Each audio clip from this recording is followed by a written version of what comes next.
Food for thought. Let's discuss your symptoms that crop up in relation to your emotional state.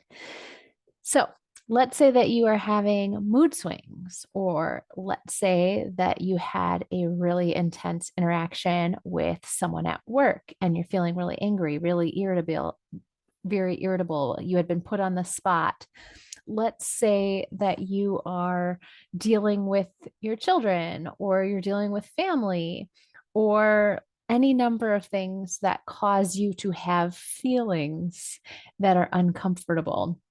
I'd like you to consider what sort of physical symptoms, pain, mental symptoms, and emotional symptoms that crop up. Maybe there's a lot of sadness, a lot of guilt, a lot of shame.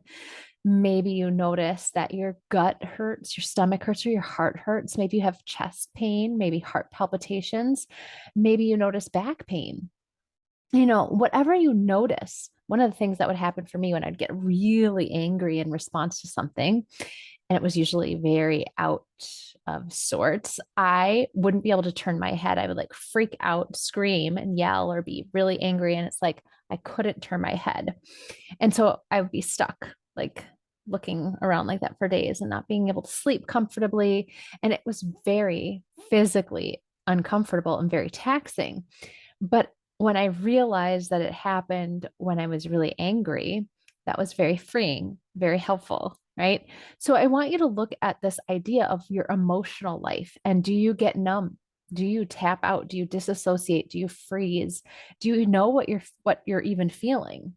For me, that was something I had to really work on. I'm still working on it. What am I feeling?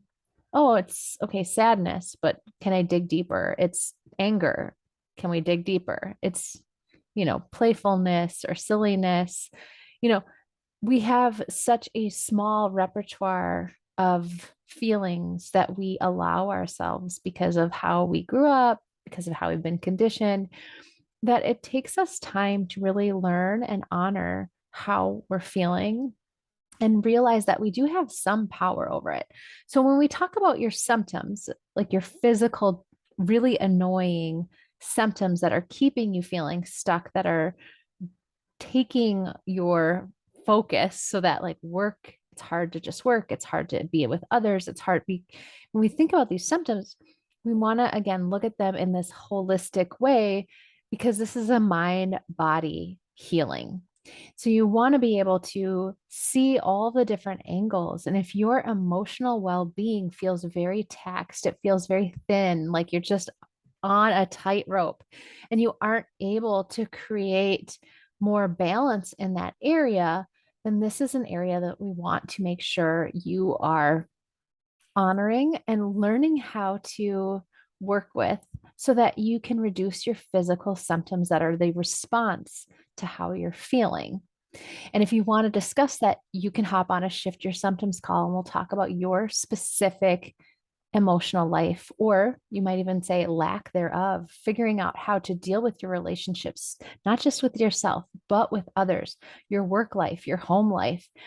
And as you learn to create that space and allow yourself to have your emotional feelings and your emotional experience, and you learn how to sort of dance with that, you are going to notice that the response of your symptoms, along with some other things, you see that turn down. The noise there is this not going to be static. It's going to be more harmonious, more balanced, more relaxed. It's not going to be so charged. And I really want that for you, especially if this is an area that is keeping you feeling stuck and feeling disconnected.